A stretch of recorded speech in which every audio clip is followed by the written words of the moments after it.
Welcome. I am so glad you're here with us, ready for a deep and gentle look at how we move from one year to the next. And we really do promise to keep the pressure off today. This time of year, it often feels like the world just hands you this huge list of impossible things to do. Oh, absolutely. Uh, Everyone is shouting that you need to be at like maximum speed right now. yeah, that feeling of being pushed to make these instant, massive changes is so real. It's like people feel they need to suddenly become marathon runners overnight. They Yeah. look at the new year and think, okay, I have to climb that huge, scary mountain immediately. It's so intimidating, isn't it? But the truth is, you really don't need to climb a mountain on January 1st. Right. Maybe you just need to, enjoy a simple short walk today. The small steps, the simple ones, when you do them again and again, that's what builds real change. Exactly. So we are not here for the scary mountain climb. Our mission today is actually quite simple.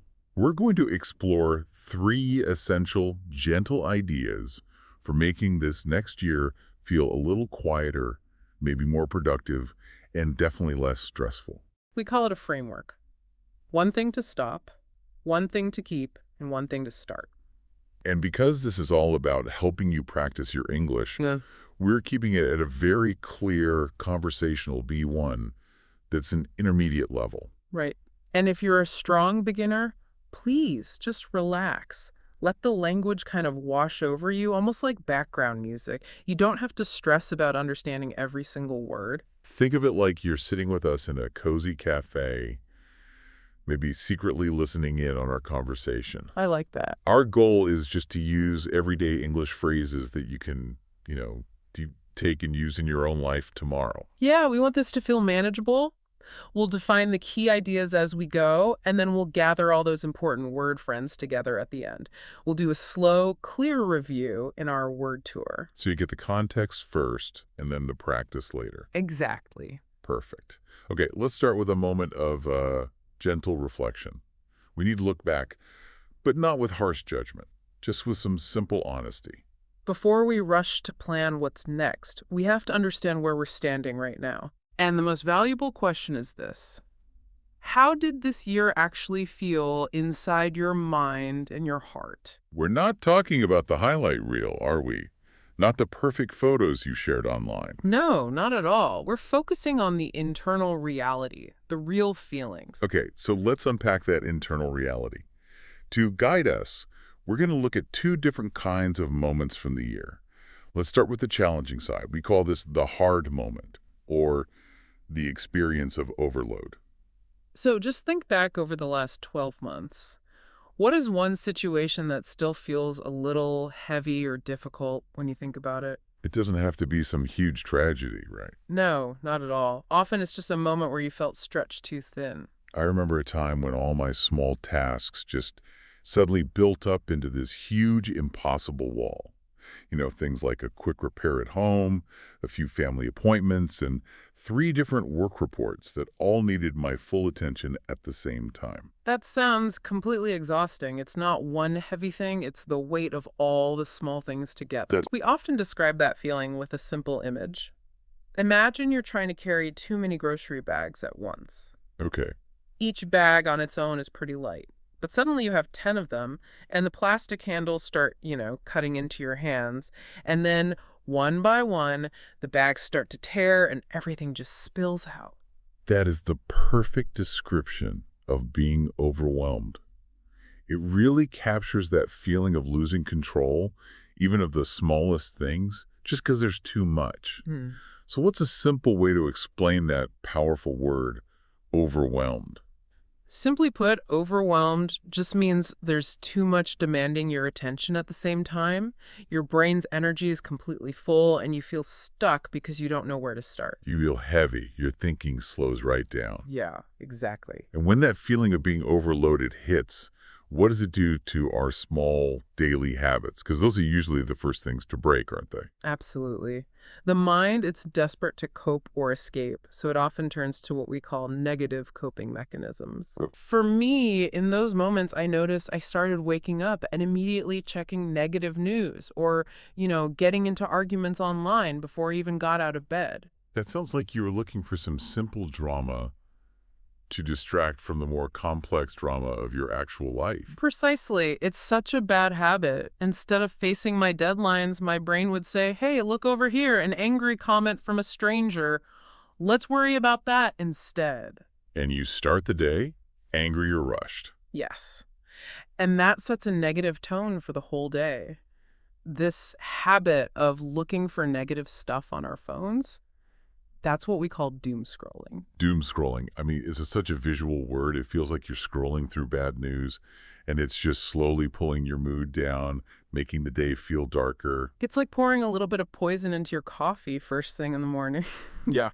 And at the end of the day, when your mind is totally exhausted from the overload, it just chooses the easiest path. So instead of reading a book, you just keep feeding that machine watching drama, feeling tired, and ending the day focused on negativity. That cycle is so important to recognize. So if you're listening, just think about this for a second. When you felt overwhelmed this year, what was the first small negative habit that showed up? Was it grabbing your phone? Or maybe putting things off? Just notice it. That recognition is the first step. You can complete this sentence quietly. One hard moment this year was when? And just allowing yourself to see that hard moment without judging yourself for it, that's a sign of real strength. It helps us learn the lesson. Okay, now let's shift that internal spotlight. We're moving from the heavy feeling of overload to section 1.2, the good moment. Let's call it quiet joy. Yes, it's so important to practice noticing the small lights. What do you mean by small lights? Well, we often think good moments have to be loud or expensive, like a huge party or a big vacation. But the moments that really sustain us, they're usually the quietest ones. I found that was so true for me this year. My most memorable good moment wasn't a party at all. It was a really quiet, unexpected morning. I found an old favorite sweater that I hadn't worn in years. Oh, that's a lovely feeling. It was so comfortable and familiar. I put it on, I made a strong cup of coffee, and I just sat there watching the rain fall outside. That sounds incredibly peaceful. So it wasn't about achieving something, it was just about enjoying the present moment. Exactly. And the powerful feeling that came from it was a sense of being completely safe and calm. Yeah. It was the total opposite of that frantic rush we were just talking about. A moment of real self-contained happiness. Yeah. You know, I think we often undervalue that sense of calm. For me, one of my little lights this year came from a quiet moment of connection. Oh. I got a message from a learner who told me that because of the English practice we do here, they were able to successfully order food at a restaurant in English for the first time without panicking. Wow. That's a huge victory. That Yeah. is a clear sign that the small daily effort is actually paying off in the real world. Exactly. It was a tiny message, but it had a huge effect on my own energy. It was a reminder that the effort we put in creates light for others and for ourselves. These small light moments are like, emotional fuel. I love that idea. Emotional fuel. So, if you're listening, what were your little lights this year? Was it a successful English practice moment? Maybe you understood a whole movie scene? Or maybe it was just a walk where you saw a beautiful sunset. These moments, they might not be for social media, but they're the memories that truly support you. They're when you feel most grounded and stable. So just take a moment to recall one now. Let yourself smile about it. One good moment this year was when? Let that memory just stay with you for a moment. Okay, so now we connect these 2 points. The heavy feeling of overload and the quiet feeling of joy. This brings us to section 1.3, the quiet lesson. A lesson isn't a rule from a book. It's something life taught you through your own experience. So when you look at those 2 different moments, the good and the bad, what's the central lesson for you? For me, it was all about energy management. I finally realized that my energy is a very limited resource. It's not like the ocean, endless. It's more like money in a bank account. That's a powerful way to think about it. You can't just print more money. You have to budget it carefully. Precisely. If I spend my energy on small, meaningless things, like getting angry at strangers online or saying yes to things I don't have time for, that bank account drains really quickly. You end up in energy debt. Yes. Hmm. The year taught me I have to be incredibly careful where I invest my energy. It has to be spent on what really matters to me. just to feel more alive and peaceful. But that raises a really important question, doesn't it? How do we know the difference between necessary work and just, wasting our energy? That is the critical point. Wasting energy is avoiding the necessary work. But energy management is deliberately choosing to rest so you can do the necessary work better later on. Okay. The lesson is that the quality of your work depends entirely on the quality of your energy. My quiet lesson this year was about flexibility and kindness. Especially when my routines break. I learned to stop expecting myself to be a perfect machine. And what did you discover instead? I discovered that it's okay to start again, gently. I realized that small, kind habits, the ones you can actually keep, like practicing English for just 5 minutes, are so much better than the big, perfect, stressful habits that you can't maintain. That changes the whole perspective. It's not about failure, it's about continuous adjustment. Right. Perfection is the enemy of progress. I love that. So for you listening, just take a moment. What simple lesson appeared between the heavy and the bright moments for you this year?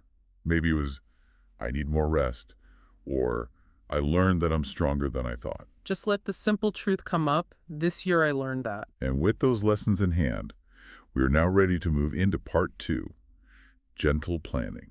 We're building forward from a place of knowledge, not from guilt. Right. And we are not aiming for a total life revolution here. We're just looking for quiet, real changes that respect the energy lessons we just talked about. So we start by asking a very clear question.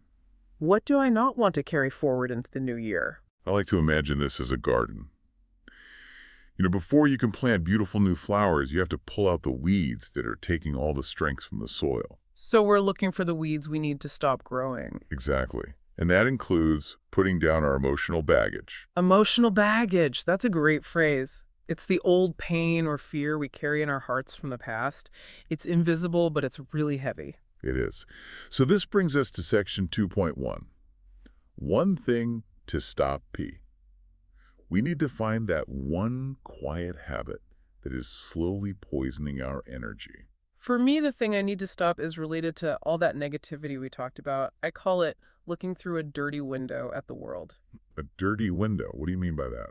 It's that habit of doom scrolling, consuming too much negative content. I realize my phone, when I use it that way, it's like a dirty window. The world outside might actually be sunny, but if my phone screen is full of dark, angry information, then everything I see looks dark and negative. And that takes a heavy toll on your peace. It really does. That phrase, takes a toll, is so good. It means it slowly hurts you or wears you down little by little over time. So stopping that is essential. It is. But another big thing I want to stop is living life on autopilot. Autopilot. How does that show up in our day? It's just doing things without conscious thought, like a machine running itself. You open the fridge when you walk past, even if you're not hungry. You open the same social media app whenever you sit down. So your body is moving, but your mind is kind of checked out. Exactly. You're just running old energy-draining programs. And the problem is you can't make intentional choices about your energy when you're on autopilot. You just end up tired without doing anything meaningful. So if you're listening, think about your own autopilot settings. What's one thing you do every day without thinking that you want to stop? Maybe it's checking your phone constantly. Or maybe, for those of you practicing English, it's the habit of second-guessing every single sentence you try to speak. Oh, that's a big one. Stop criticizing yourself. Another powerful habit to stop is being a people pleaser. Right. Always trying to keep everyone else happy and always saying yes when your mind and body are just screaming, no! Just naming that one thing quietly to yourself. Yeah. That's a huge step. Saying, I want to stop being a people pleaser is already putting down some of that heavy emotional baggage. But we can't only focus on stopping things. That feels a bit too negative. I agree. We need balance. So let's move to section 2.2. One thing to keep. We have to actively protect the small habits that are already working for us. We focus so much on what's broken that we forget to celebrate what keeps us sane. What are you already doing well? For me, the one thing I absolutely have to keep is my evening wind-down time. Ah, yes, your wind-down time. So how would you describe that? I see it as slowly closing the busy, loud chapter of the day. It's like turning off loud, frantic music so you can hear a quiet river, or changing the room lights from bright white to soft candlelight. It's a dedicated screen-free transition from busy mode to rest mode. And why is protecting that time so important? What does it prevent? It prevents me from waking up feeling frantic. Frantic means, very stressed and rushed, like your mind is jumping everywhere. When I skip my wind down time, my mind is still racing when I go to sleep. And you wake up already stressed. Exactly. The ritual helps me get a gentle, calm start to the next morning. That's so smart, using the evening to prepare for the morning. So what about you? What small habit are you determined to keep? For me, it's the tiny walks, those short 10-minute breaks outside, with no goal other than moving my body and breathing fresh air. No phone, no music? Nope, just looking at the sky. Mm-hmm. You mentioned before that these walks help your mind reset. Yes. A reset just means to start fresh again, like pressing a little restart button for your brain. The walk isn't a workout, it's a mental break. How do you see it?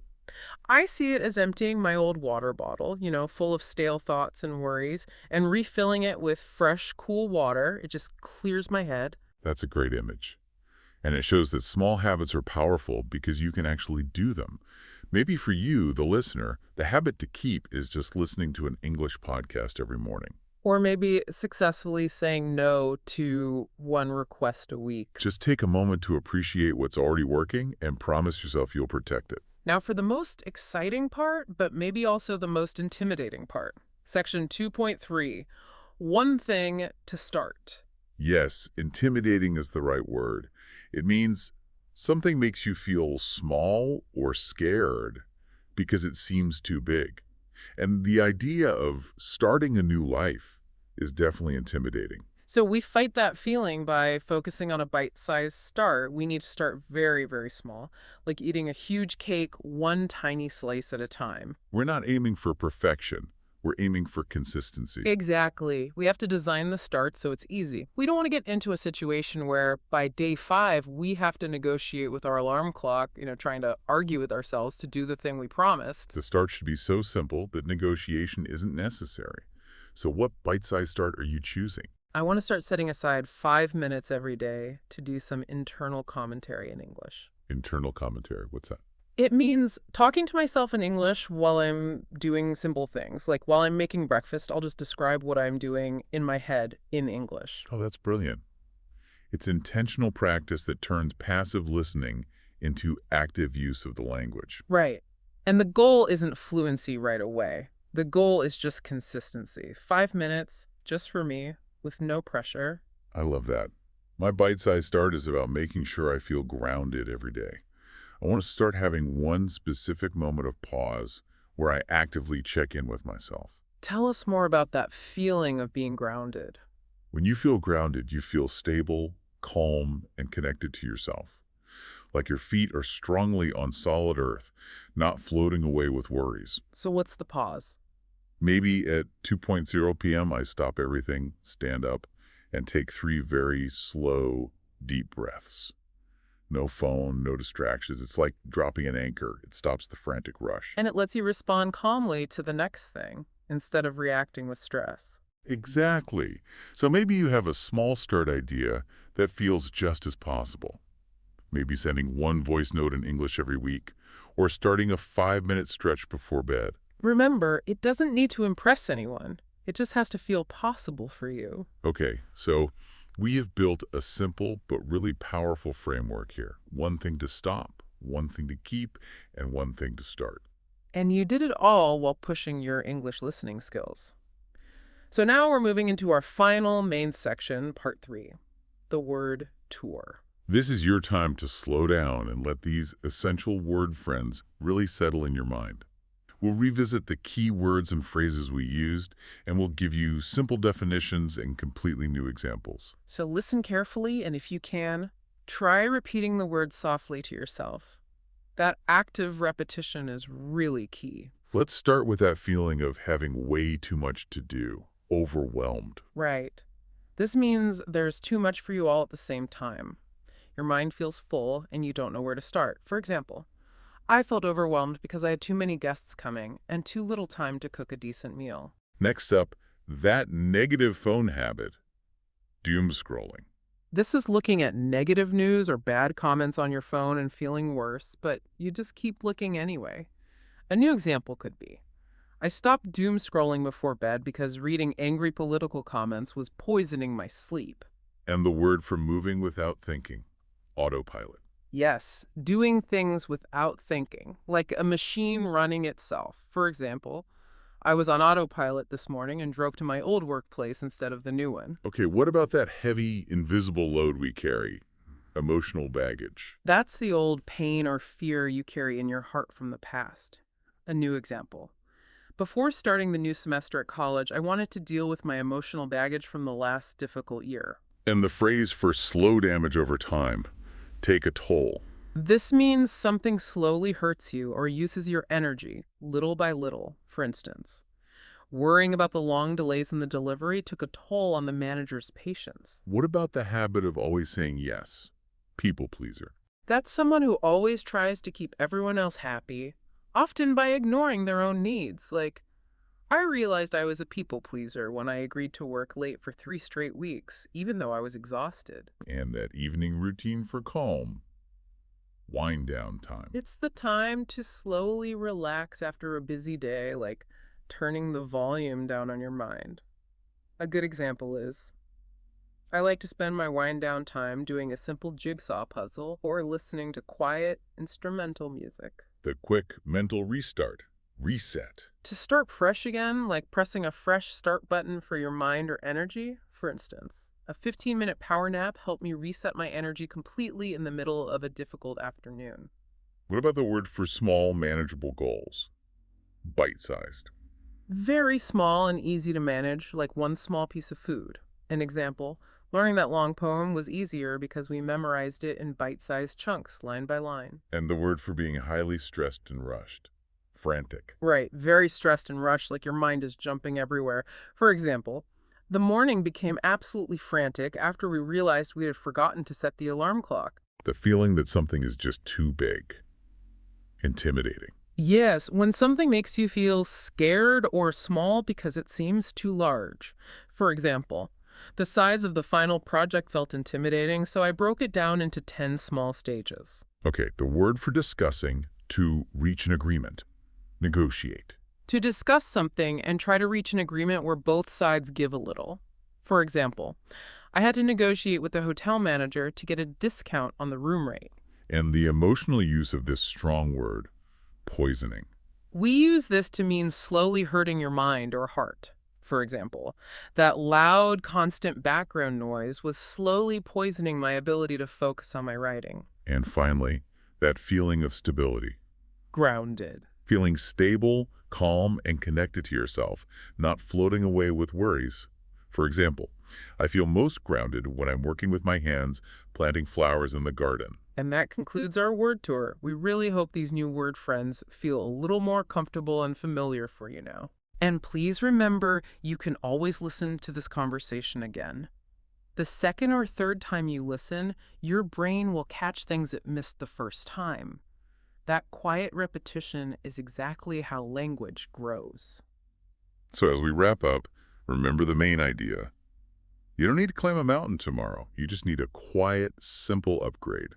Focus on the one thing to stop, one to keep, and one to start. And please be very kind to yourself in the coming year. You've already put in the work today just by showing up to practice your English. Guard your energy. It's your most valuable resource.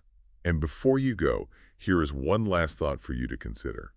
If you could design the perfect 10-minute activity that makes you feel most grounded, your unique anchor, what would it be? And this is your chance to practice. What is the single most important word or lesson you learned today? Please write it in the comments below. Tell us if you want to stop being on autopilot or if you learned you really need to protect your wind down time. Thank you so much for spending this thoughtful time with us. We wish you a year ahead filled with small, quiet joys and massive, simple consistency. Goodbye for now and keep